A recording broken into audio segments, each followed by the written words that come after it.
Alors dans cette petite vidéo, je te propose de t'expliquer comment est-ce que l'on peut établir le tableau de signes d'une fonction de la forme ln de a de x. A de x étant une fonction quelconque, hein. Par exemple, à la fin de la vidéo, tu devrais pouvoir savoir comment est-ce que l'on peut établir le tableau de signes d'une fonction comme celle-ci. Donc, c'est pas une fonction, c'est une fonction composée en fait. C'est pas une fonction ln de x, c'est pas la fonction logarithme népérien, c'est pas un logarithme tout court. C'est-à-dire que il y a du ln, mais l'argument du log, c'est encore une fonction. Voilà. Donc, je vais te montrer de manière générale comment est-ce que l'on peut, quelle est la méthode à déployer si l'on veut déterminer le tableau de signes d'une fonction du type ln de ax. Ax, où j'ai mis a de x pour dire que c'est l'argument, mais cet argument dépend lui-même de x. C'est une fonction de x en fait. C'est-à-dire que ça peut être n'importe quoi, ça peut être x carré, ça peut être 5x plus 3, ça peut être n'importe quoi, et on va pas se limiter à des fonctions du type ln de x, voilà. Mais et on va quand même évidemment se rappeler un petit peu du cours sur la fonction logarithme népérien. Déjà, c'est une fonction dont voilà, je donne une représentation graphique ici, hein, donc c'est assez approximatif, mais ça donne une idée. Donc cette fonction-là a pour domaine de définition donc l'ensemble des réels positifs non nuls, hein, c'est-à-dire que cette fonction-là n'existe pas en zéro, et elle ne vaut jamais, elle n'est jamais négative. Enfin, disons que ce n'est pas qu'elle n'est jamais négative, mais c'est que euh, en fait, tout simplement, c'est la fonction réciproque de la fonction exponentielle. Donc, du coup, la fonction exponentielle n'est jamais négative. Donc, du coup, comme le domaine d'image de la fonction exponentielle n'est jamais négative, bah, ça veut dire que le domaine de définition de la fonction log, qui est la fonction réciproque, la fonction inverse, en fait, finalement, de la fonction exponentielle, bah, forcément, elle aura un domaine de définition qui ne sera jamais des valeurs négatives. Et la fonction exponentielle ne s'annule jamais. Ce qui fait que le domaine de définition de la fonction log, c'est les réels positifs non nuls, hein. La fonction ici dispose, le graphique de la fonction dispose d'une asymptote, d'une demi-asymptote verticale en x égale à 0. Donc finalement, la demi-asymptote verticale, c'est l'axe des ordonnées. Voilà, donc là, la fonction va frôler comme ça l'axe des ordonnées sans jamais le croiser. Voilà. Autre chose, donc la fonction logarithme s'annule en 1, bah ça c'est n'importe quelle fonction logarithme, hein. Là c'est la fonction logarithme népérien, voilà, mais ça marche avec n'importe quel log. Voilà. Et puis, bah, encore une fois, elle se caractérise par une croissance qui est assez lente, hein, la fonction logarithme, même si elle est strictement croissante, sur son domaine de définition. Et autre chose, le tableau de signes de la fonction logarithme népérien, bah, c'est négatif euh, de 0 à 1, et puis positif de 1 à plus l'infini. Voilà. Et donc la fonction log s'annule en 1. Si x vaut 1, ben, la fonction s'annule. Ça va être très utile de savoir ça. Voilà. Et puis bah, la fonction vaut 1 lorsque x vaut e. Bon, voilà, ln de e, ça vaut 1. Bon, ben, voilà. Bien. Alors, en quoi ces prérequis-là, sur la fonction logarithme népérienne, vont nous aider à déterminer une méthode générale qui nous permettra d'établir le tableau de signes de n'importe quelle fonction du type ln de ax. Ben, déjà, je sais que la fonction va s'annuler lorsque... Quand est-ce qu'elle s'annule, en fait, finalement? La fonction va s'annuler lorsque l'argument du logarithme vaut 1. Hein, on l'a vu. Ln de 1, ça vaut 0. Peu importe, j'ai une fonction quelconque, hein, comme on le voit ici, mais si cette fonction-là vaut 1, enfin, si le résultat ici vaut 1, bah, de toute façon, comme c'est le log qui domine, hein, c'est le log qui applique sa loi, bah, si on a ln de 1, on a systématiquement 0. Donc finalement, il s'annule lorsque a de x vaut 1. A de x doit valoir 1. Hein. C'est-à-dire que la fonction ici s'annule quand? Ben, elle s'annule, comme je l'ai noté ici, quand a de x vaut 1. Voilà. Donc si a de x vaut 1, ben, la fonction s'annule. Ben oui, forcément, puisque le logarithme est au contrôle. C'est-à-dire que peu importe ce que je mets, peu importe la valeur de x que j'intègre ici, si à la fin, le résultat il vaut 1, bah ln de 1, ça vaut 0, forcément. Le logarithme, c'est lui qui applique sa loi en dernière instance. Donc, dans tous les cas, à la fin, si l'argument vaut 1, ça ne veut pas dire que x vaut 1, mais l'argument à la fin vaut 1, eh bien, alors, la fonction va s'annuler. Donc, ça veut dire que a de x moins 1 égale à 0. C'est lorsque la fonction est positive. C'est-à-dire que, enfin, la fonction s'annule. C'est-à-dire que la fonction s'annule lorsque a de x moins 1 égale à 0. Voilà. Alors maintenant, qu'est-ce qu'on remarque par rapport à la fonction logarithme? Là, si on a n'importe quel argument ici, bah, si l'argument il est supérieur à 1, qu'est-ce qui se passe?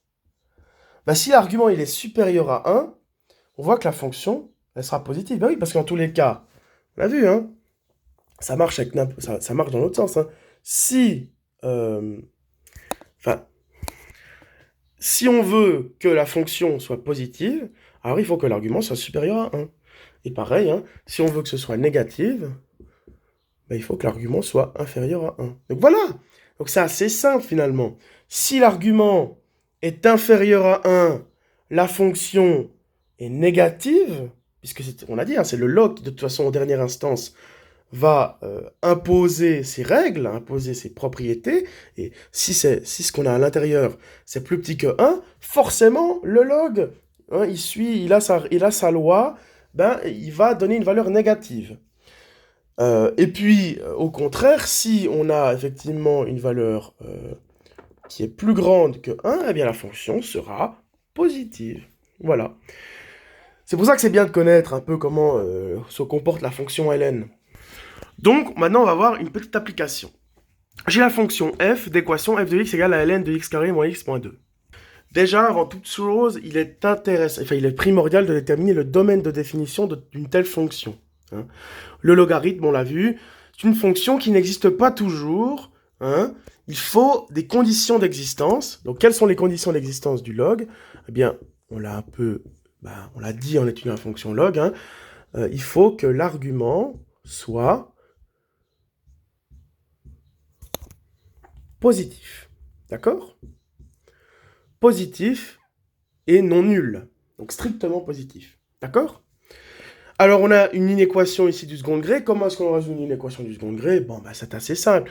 D'ailleurs, il faut d'abord commencer par se demander quand est-ce que le polynôme ici vaut 0. Hein, quand est-ce que x carré moins x moins 2 égale à 0 dans un premier temps. Et là, c'est assez simple, hein, parce que pas besoin d'utiliser Vieta ici. On va pouvoir appliquer la méthode de somme et de produit. Trouvons deux nombres dont la somme vaut 1 et dont le produit vaut moins 2. Bah, moi, j'ai ma petite idée, hein, personnellement. Deux nombres dont la somme vaut 1 et dont le produit vaut 2, moins 2, deux nombres dont le produit vaut moins 2, il n'y a pas 500 000 possibilités. 1 fois moins 2 ou moins 2 fois 1. Hein, voilà. 1 fois moins 2, pour des solutions, on va dire, il y a une infinité de possibilités, bien évidemment, mais évidemment, là, je vous dis que c'est assez simple de trouver. Donc, si on n'arrive pas à trouver dans les entiers, faut utiliser Viet ou autre chose. Hein. Voilà, évidemment, il faut que ce soit des solutions qui nous tapent à l'œil. Mais 1 fois moins 2, ça fait moins 2. 1 moins 2, ça fait 1. Ça fait moins 1, donc pas 1. Donc ça ne fonctionne pas. Donc du coup, ce serait moins 1 et 2. Hein. Moins 1 fois 2, ça fait moins 2. Moins 1 plus 2, ça fait 1. Bah c'est parfait, donc les solutions, ce sont moins 1 et 2. Bah parfait. Donc du coup, ce sera facile. Hein. Le tableau de signes d'une telle fonction, on peut le déterminer. Hein. C'est une parabole, hein, voilà. Là, on a une parabole qui est convexe, hein, parce que le signe du coefficient a, donc devant le x carré, est positif, et qui croise l'axe des abscisses en moins 1 et en 2. Donc voilà, c'est assez simple à partir de là. C'est-à-dire que la fonction, elle est positive avant, donc de moins l'infini à moins 1, négative de moins 1 à 2, et puis à nouveau positive de 2 à plus l'infini. Donc qu'est-ce que ça veut dire? Ça veut dire que le domaine de définition de la fonction, en l'occurrence, c'est quoi? C'est les valeurs qui vont de moins l'infini à moins 1 exclus, hein, parce qu'on n'inclut pas le moins, parce que la fonction s'annule en moins 1, et nous, on sait que le logarithme ne s'annule, enfin, on sait que le logarithme n'est pas défini en 0, hein, voilà, on l'a dit tout à l'heure, et également, donc de moins l'infini à moins 1, et de 2 exclus à plus l'infini. On pourrait également noter les choses comme ça. On pourrait dire que le domaine de définition, c'est les réels, sauf les valeurs comprises dans l'intervalle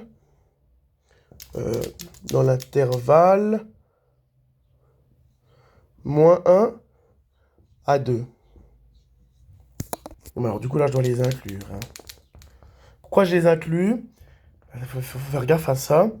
Parce que on exclut toutes les valeurs qui sont là-dedans.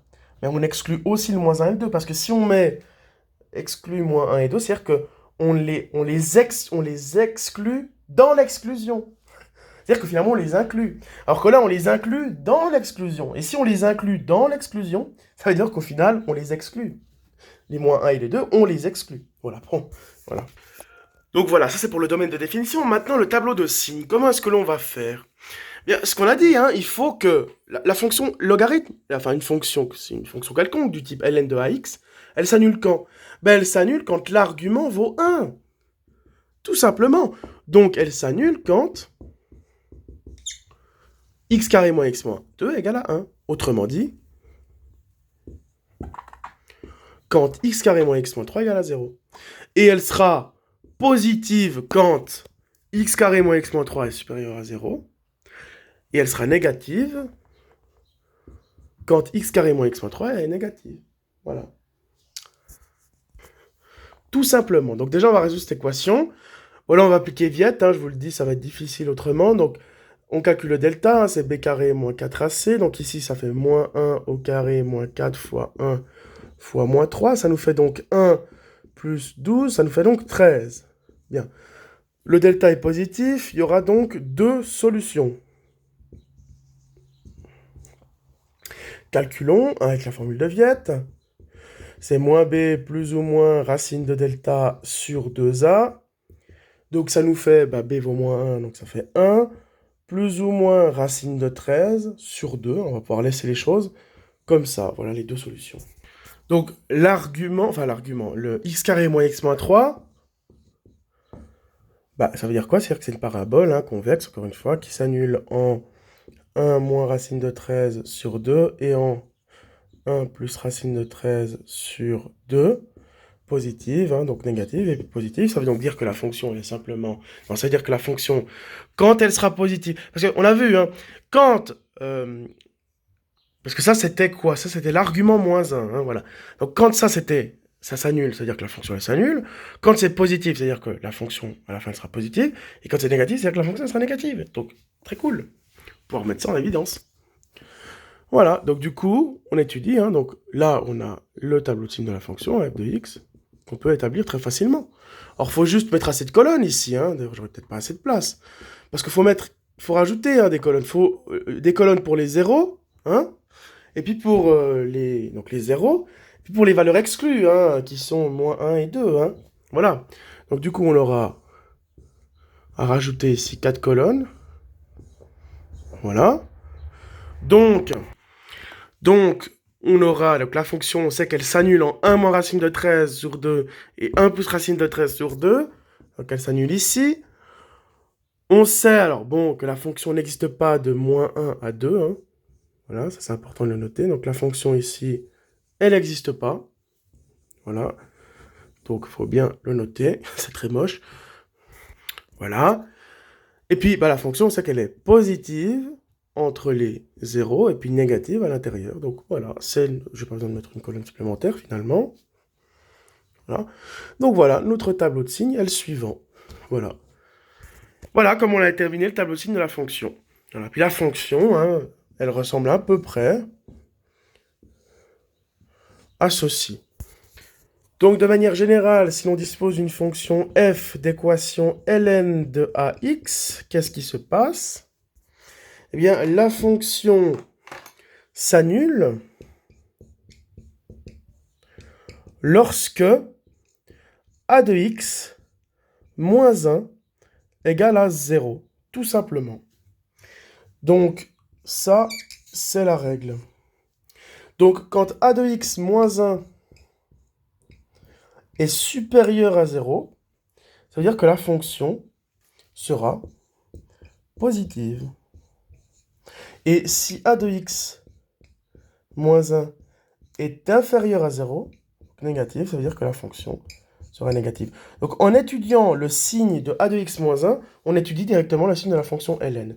Mais alors attention, parce que ceci, on pourrait le généraliser à n'importe quelle fonction du type f de x égale à log en base a de x. Mais il faut faire de a de x. Et il faut faire gaffe avec ça, je le dis, parce que c'est une erreur courante, pour appliquer ça avec n'importe quel log en base a. Sauf qu'attention, le logarithme, donc ok, même si toutes les fonctions logarithmes ont le même tableau de signes, mais attention, parce que c'est même faux ce que je dis là. Si a est supérieur à 1, alors les fonctions elles ressemblent à ça, et puis à la fonction que j'ai montrée tout à l'heure. Elles vont légèrement varier, elles auront peut-être une croissance qui est un peu plus accélérée. Voilà, en fonction de la base du log. Mais elles seront toujours croissantes. Alors que si a est inférieur à 1, bon, évidemment toujours positif parce que évidemment a ne peut pas être égal à 1, je précise, et puis a est toujours positif. Mais si a est inférieur à 1, donc contenu entre 0 et 1, là la fonction elle sera non pas croissante, mais elle sera décroissante. Hein. On aura une fonction qui est comme ça, qui s'annule en 1 toujours, mais cette fois-là elle sera positive ici et négative ici. Donc ce qu'on a dit là, ça tombe, parce que ça s'inverse. C'est-à-dire que cette fois-ci, la fonction elle s'annule certes quand a l'argument moins 1 égale à 0, mais cette fois-ci c'est l'inverse. Quand l'argument moins 1 est supérieur à 0, enfin quand l'argument est supérieur à 1, qu'est-ce qui se passe? Ben, la fonction elle est négative. Et quand l'argument il est inférieur à 1, la fonction elle est positive. Donc cette propriété-là, enfin cette règle-là, s'applique uniquement dans le cas des fonctions log en base a, n'importe quelle fonction de ce type-là, avec un a supérieur à 1. Parce que si a, donc la base, est inférieure à 1, donc compris entre 0 et 1, dans ce cas-là, il y a une inversion de la règle. C'est-à-dire que quand a de x moins 1 est supérieur à 0, cette fois la fonction elle est négative, et quand a de x moins 1 est supérieur à 0, est inférieur à 0, cette fois la fonction elle est positive. Bon, à la limite, c'est pas très compliqué de s'en souvenir. Vous vous dites que quand la fonction elle a un a qui est supérieur à 1, on peut appliquer cette règle, et quand c'est un a qui est entre 0 et 1, bah c'est l'inverse. Le signe de ça est l'inverse du signe de la fonction. Donc à la limite, vous inversez.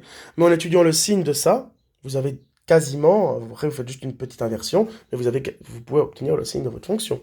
Donc ça c'est très pratique, parce qu'après on va étudier le signe de n'importe quelle fonction composée avec du log, et puis à l'intérieur j'ai n'importe quoi.